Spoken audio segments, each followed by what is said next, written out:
Welcome to The Writer's Dream. This is a show where authors can talk about how they write their books, how they publish their books, and how they market their books. You can find us on Facebook. The name of the page is, guess what? The Writer's Dream.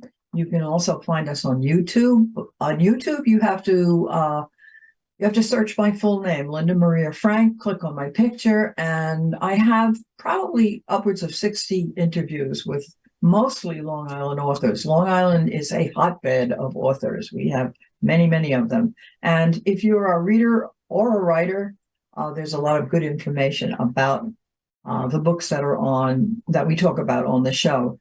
You can also find us at LTV. Go on the website, LTVEH, and I also have a spot on Cablevision. Currently, it's Friday afternoons at 3 o'clock on Channel 20. So you can find us all over the place. There's no excuse for not watching us. So today's author is another Long Island author by the name of Eve Karlin.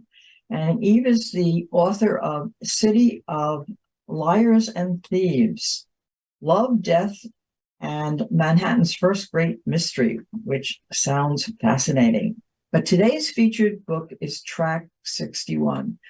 So hello, Eve, welcome. And can you give us a brief summary of the book before we get into the details? Sure. Hi, Linda. So nice of you to have me today. Briefly, the book is about in 1942, as many people might know, 4 Nazi saboteurs came ashore in Amagansett, New York, they had a target in New York City. A lot of people know that happened. Very few seem to know what happened after they came ashore. So my novel is historical fiction, inspired by that landing, and it takes off from there. Can you explain to people what actually happened after the landing, so that they have an idea of Sure. what you were inspired to come up with? Incredible to believe that a Nazi U-boat landed just off Atlantic Beach in Amagansett and deposited these 4 men shortly after midnight on June 13th, 1942. They came ashore, and then they actually encountered a Coast Guardsman there on the beach in Amagansett, which is a reenactment that the Atlantic Coast Guard Station kind of reenacts every single summer. They encountered this young man, but he was alone, and he might have been suspicious, but being outnumbered, he went back to the Coast Guard Station, and these 4 men buried their cache of dynamite in the sand and slowly made their way to New York City. Yes. But they pretty much were bumbling because they were picked up pretty quickly. They really well. So here's the thing in my book that I really the book is based on the research that I did and the 3,000-page trial transcript that I read, and I think that it's a misconception that these men were bumbling. In fact, yeah, that's one of the largest misconceptions that I encountered. I mean, these men, 2 of the 4 turned themselves in. If they hadn't turned themselves in, I really don't know what might have happened. Yeah, that's right. They did turn themselves. I mean, they were unsuccessful in carrying out a sabotage plot, which was, I guess, why people say that they're bumbling. But they called the FBI. They landed on a Saturday night. By Sunday evening, they called the FBI. Yeah, well, that's great that they turned themselves in, but they were put on the shore to carry out a sabotage, I think. Sure. I love what you did with this character. I really do. And I love the character, but we'll get into that. What inspired you to do this? Well, I know this is a question that you explore in your show. So the roundabout kind of answer is that my first book, I was reading Ron Chernow's biography of Alexander Hamilton, and I came across this murder called the Manhattan murder. And when I looked into it, it was so fascinating to me. I discovered that I had lived across the street from a well in which a young woman had been murdered in 1800. Wow. And I lived there when I was 22, which is the same age that this woman, Elma Sands, was at the time of her murder. And the well still exists in the basement of a building on Spring Street. So I was so absorbed by that, of course, I pursued that story. And now when I set about writing my second book, Track 61, I really needed to find a story that had that same kind of hold on me. And I wanted to incorporate New York City history.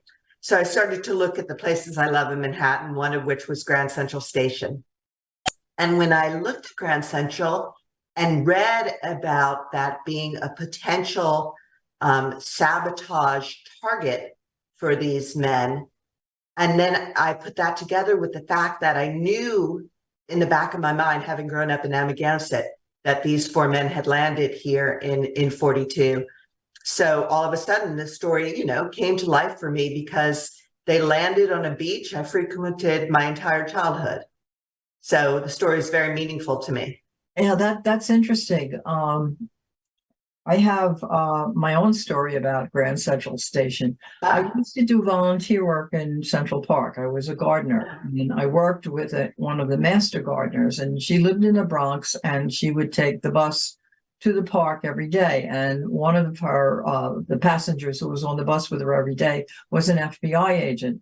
And after 9/11, they would, he wasn't giving her any secret information, but they would talk pretty much about what was going on in the city as far as security is concerned. And he just said to her, stay out of Grand Central Station.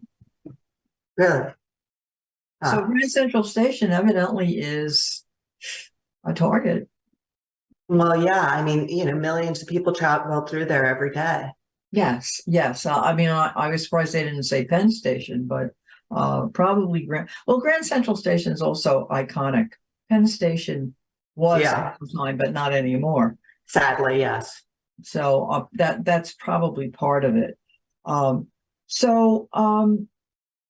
The plot is you created a character, a fictional character. Would you like to talk about her? Yes. So the character is fictional, but isn't. She's a character based on my grandmother. When I thought about the fact that these Nazis landed on the beach, I also thought, of course, having grown up there, that I lived in a house with my parents and my sister and my grandparents who were refugees from Nazi Germany. And the irony that my grandmother watched my sister and I play on this beach where these saboteurs had landed struck me as significant. So I created this character based on my grandmother, who would have been a young woman at the time in 1942. And Greta, that's the character's name and my grandmother's name, her plight is that of my grandmother's. No, did she meet a Nazi saboteur? She did not. But she was a young woman who had escaped Nazi Germany at that time. Yeah, and explain how she meets the saboteurs. So it's true that on the day that they landed, they arrived in New York City on June 13th, which is Flag Day. It was the largest military parade in U.S. history, with the parade marching up Fifth Avenue. So I created a scene. The men were, in fact, actually at that parade. And I dropped this character based on my grandmother into that parade.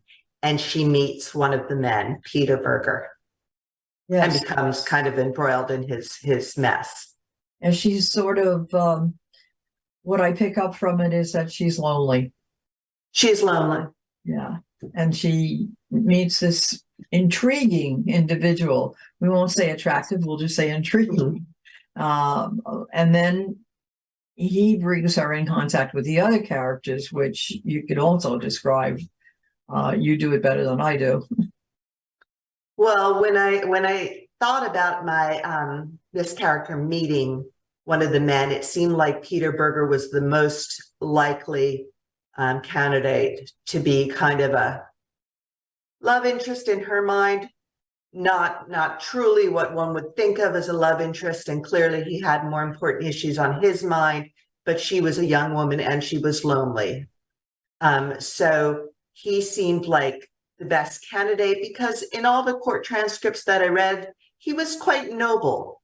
All four of those saboteurs had been American citizens, or had lived in America. Actually, only one was a citizen, and so he was her age. He was eloquent. He was, he and George Dash, who were the leaders of the group, as I said, they turned themselves in pretty quickly. And in my head, what developed was a lot of questions as to why they were on this mission, why they did what they did. And it seemed like they had very little choice. Well, I would assume that is true with everybody in the German, armed services. I mean, they were, the famous saying is, "I was only following orders," and I think it brings out the idea that the people in Germany were used, and many of them, I'm sure. I'm not trying to whitewash it, but I'm sure many of them really did not want war. They would much prefer peace. And I think you bring that out. I think you bring out the struggle that's going on in Peter, in particular, of what he really wants to do. And the other men, I think, they seem to be more committed to the whole situation. Certainly, one was much more of a hardened, He was the one who kicked the lady in the subway, right? Yeah. On the parade, but she's going down into the subway. I thought that was important because it pointed out what you were trying to show, I think, was the duality in the minds of at least Peter, where he would prefer to have peace and not be engaged in this, whereas the other gentleman was all into the whole Nazi thing. I mean, my circumstances, one's circumstances really determine, I felt like, whether you wind up being a traitor or you wind up being a hero. I mean, when you look at what's happening in Russia and Ukraine right now, it's just a question of what side of the line you're born on. Same in the Middle East. Yeah. They're all complicated. They aren't very simple. It's not black and white at all. No. So setting was, of course, New York City, which is just a wealth of things that you can. So talk about how you research the setting, the various places. I think that I mean, that's really the fun of writing historical fiction. Well, certainly I did lots of tours of Grand Central. I went to Grant's tomb at a very quiet time because, in fact, the saboteurs did have a meeting there at Grant's tomb, the Chrysler Building. I just tried to incorporate the places that were, meant a lot to me. It's just very interesting. And the beach in Amagansett, I mean, you can sit there today and imagine in the fog, so little has changed that, 70 years ago or so, this event took place. As far as research, I mean, I think I watch a ton of movies that are set in that era. I read a lot of books. There have been a couple really good nonfiction books on the subject. And so I do that. I try to talk to people. Yeah, well, if you go into New York, people complain that New Yorkers are not friendly. And I always have to explain to them that if you live in New York, you are surrounded by 8 million other people, and you don't say good morning to everyone. Because you would never get done with that. Plus the fact that you need to, when you live in such a dense place as New York, you need to have your space bubble to present. Yeah, but New York has neighborhoods. I find, within one's neighborhood, people. You have some habits, same as other people. I'm sorry, but my famous story is that I always tell people who are who say that to me, that New Yorkers are not friendly. I said, go to New York and stand in a subway station with a map in front of your face. Mhm. 5 people will come up to you, ask you where you're going, tell you all about it, and they'll each give you directions, and every one of them will give you a different way to get there. Yeah, And they'll all be right. right. So I am a person who also loves New York, so I find myself defending it often. But There's just so much history under one's feet. I mean, I just started to realize that no matter where you scrape what surface, well, there's not only New stories. York, not only Yeah. the city, but Long Island. Long Island. Lots of places. Yeah. Yeah. So it's. I mean, I have had many authors on the show who use some aspect of Long Island history to write a book, and they're all fascinating. Mhm. I do a lecture on women spies, and I start out with the Culper spy ring from Setauket, which was the most successful spy ring for George Washington in the Revolutionary War. Mhm. So, yeah, it's an interesting place. I'd like to read a couple of reviews, if you don't mind. Oh, sure. One is by Amy Turner, and I actually had Amy Turner on the show. Mhm. The author has so seamlessly interwoven fiction and nonfiction that it is difficult to accept that the personal relationship between the young German refugee and the saboteur didn't actually happen. That's good to hear. That's a testament to the writing, crisp yet detailed, and to the pacing, suspenseful and propulsive. The author conveys the confusion and deeply conflicted feelings of the protagonist with great insight and understanding. And on top of all of that, I learned much about New York City during World War II. I highly recommend this book.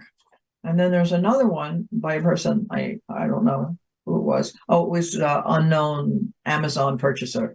Karlin places her reader in a particular historical moment through her crisp and meticulously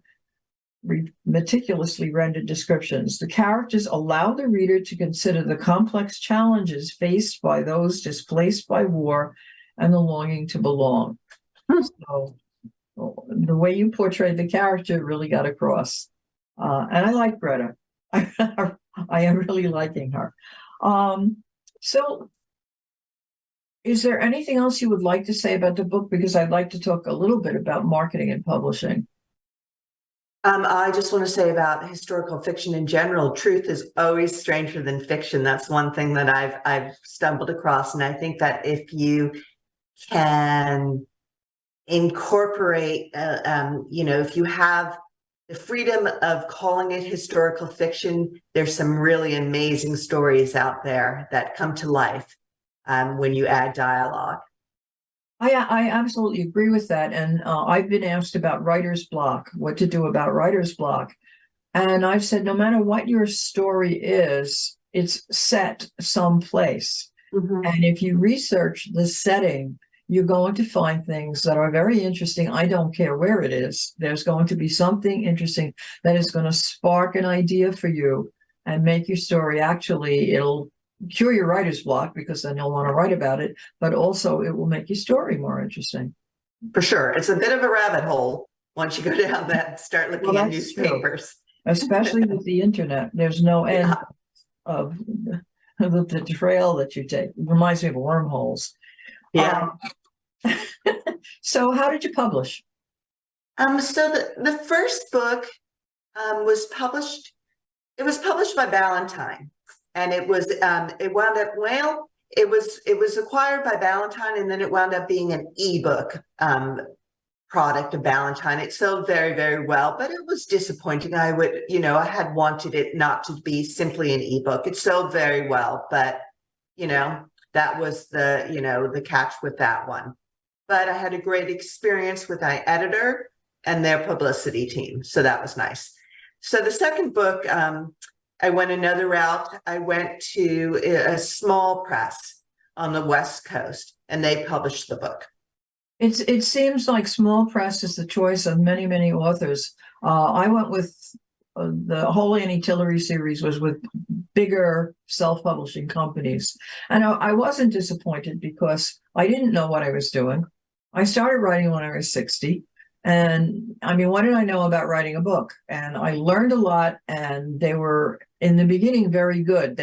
They started to, their services, in my opinion, started to deteriorate because I think they were overwhelmed, and they started hiring a lot of people to do the editing and whatnot who were very new at it. And so the last 2 books I've written, I just did them on KDP, but you don't get any services there because the big thing is the distributor.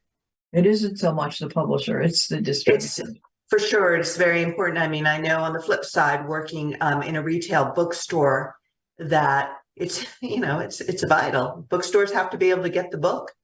Yeah, exactly. Yeah, well, And where that book is placed and positioned in the store is a very without a big doubt. deal.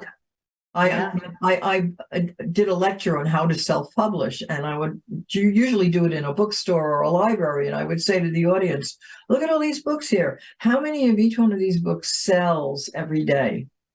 And I said, most of them don't sell anything. What sells is that cardboard thing in front of the cash register with James Patterson or Stephen King, or, that's the money that publishers put into book marketing is basically with their bestsellers, because that's where they get the profit back. 100%, except for I'd like to also put in a word for independent bookstores and word of mouth, and booksellers who truly love books like my colleagues and myself, But that's sometimes that works. If that's your bookstore, which is a much better situation for especially a new author. And a word of advice that I give is go local, go to your local papers. If you have a local store, start local, and you'll be much happier. And we have a few more minutes, and since you are a manager of a bookstore or the owner? No, just a bookseller, and I do the book club. I run the book club. Nice. Yeah. So what advice would you give to readers and writers? Well, I mean, readers and writers. I mean, for writers, certainly read. Mm-hmm. And it's true. I think you're right. When I started working in the bookstore, you realize how many books there are, and all because there's, a store has 1 or 2 or a great big pile of Britney Spears versus 1 or 2 of this author's first novel. That novel traveled through many, many hands to be where it is in that bookstore, and it really is worthy. There's so many great books out there. Oh, there are. All because it's not in a pile doesn't mean it's not a terrific book. Do you think that book discussion groups inspire writers? It's a strange question, I know. You mean workshops or book clubs? No, like just a book club where there's like you're in a bookstore and you lead a book discussion on a particular book. Do you think you ever get anybody in the group who's an aspiring writer, and that what you discuss and how you discuss it influences? I hope so. We have some pretty terrific members of our book club. Some have been professors, some are writers. So I think with every book, there's so much more. Sure, there's the plot. And but there are a lot of other things like the structure, the voice, the way chronology fans out. So there are all these things to discuss when you start to pull apart a book, and perhaps someone has an aha moment. I mean, that's terrific. They see, oh, I see how that writer accomplished that, and I think I could maybe do that. That's terrific. Yeah, see, I find that helpful with my writing, is to listen to what readers say about the book. And sure, because when you write a book and you want to sell it, you need to appeal to those to the reader. So we have about a minute and a half left. What's next on your agenda? I'm working on a new historical book. And I realize as I'm doing that, it's really the best part. A first draft is terrible. And so I'm resigned to what people call, the shitty first draft. You just say, just let me get something down, a beginning, a middle, and end, and then I can go back and look at it and look at it and look at it, as you will, to make it into a product that I'm really proud of. But it is also really the fun part, and one should kind of savor the process. Can you give us an idea of a little bit about what it's about? Well, I like you. I love New York City. I love New York City history. And so it's not a murder, because I kind of was like, oh, so many books are about murders. But it's a pretty intriguing crime. All right. So, That sounds very exciting. So I look forward to it, and I am going to finish your book and find out what happens to Greta. So yeah. And the men too. Well, yeah. Pretty sad fate. The men. So thank you for coming on the show. It's been Thank you. interesting. And another great Long Island writer. Thanks for having me. Yes, you're welcome. Take care. You too. Bye-bye.